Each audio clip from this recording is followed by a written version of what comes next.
Hey y'all, coming to you from the Lingenfelter private collection, and I've shot a lot of these Camaro conversions, the Trans Ams or Firebirds. I shot a lot. I think I've shot 2 or 3 of them, but I never thought I was going to have a chance to shoot a whole row of them. And I talked to Ken this morning, and he said he was a tad bit upset at General Motors for doing away with the Pontiac. So this was his response to it. He told his boys, let's build one out of a Camaro, and this is the ones that they do. I think there's 4 or 5 of them back here.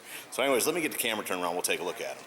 And these are even different from the ones that I've shot, the other ones that I've shot.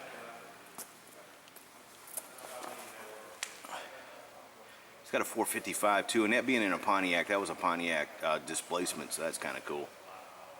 655 horse, 610 pounds of torque. 20 by 10s on the front and 20 by 11s on the back.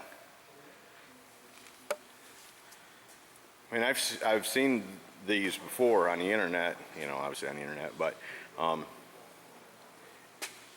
and some people say like these better, they like this generation they did, the other generation. I'll be honest with you, I'd take any of them. I like this one. I like it for a lot of reasons, but this one here, they kind of when they did the interior, they kind of went with the retro style, and kind of like you would have found in the Trans Am of this generation. Trans Am, Firebird, they're all the same. One was more dolled up than the other. That was it.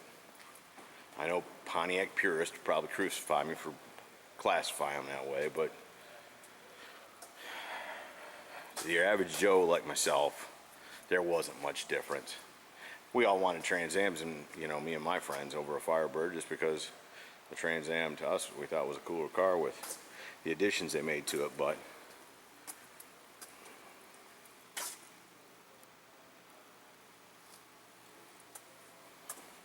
no, they did a nice job. I like the honeycomb wheels they put on it.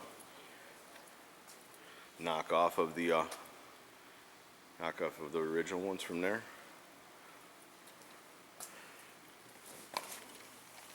Here's another one, 455, 655, split grill side, shaker hood. Wanda Pearl.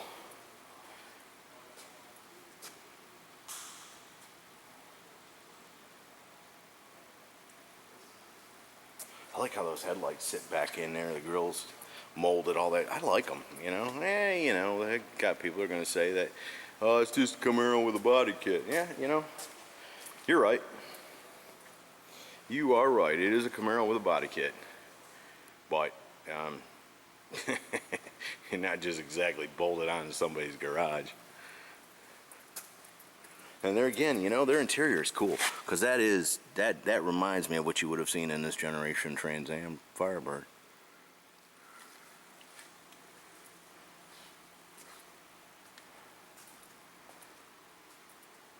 I like the tail of this one a little bit better than the convertible.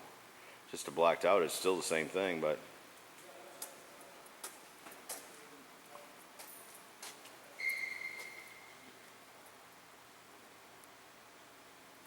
the good news is Lingenfelter's alive and well. They lost John a few years back in a racing accident, and now his cousin Ken is taking it over, but from what I can tell, Ken's doing a wonderful job. And I was at the shop. There's another one.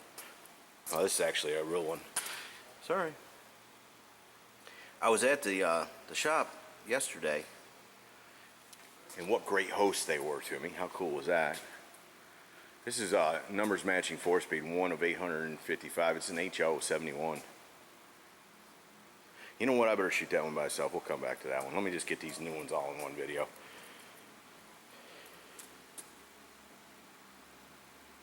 Anyways, what great hosts they were, and man, the cool stuff that I was able to get over there, and the cool stuff I'm not able to tell you about, but I will be able to tell you about. And shout out to Jeff over there, who took care of me and my friends when we were in there, made sure that we got to see everything we got to see. So anyways, I got this contact, right?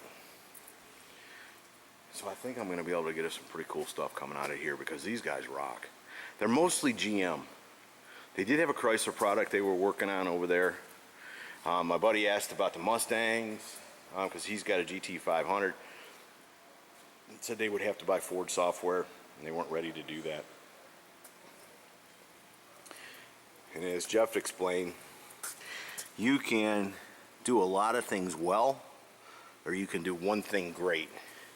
And Lingenfelter would prefer to stick with just GM products because they can do that great versus some companies that spread themselves thin. And I guess this is kind of cool. This is cool. In order to look, that's the Lingenfelter edition. That's the real one. Lingenfelter. Real one. Pretty close. Well, I think a lot more molded and modern looking, but that's what you're going to want in 2010, 13, right? And I know, you know, not everybody's, oh, I love that Pontiac wheel. It looks steel, but I bet you it's aluminum.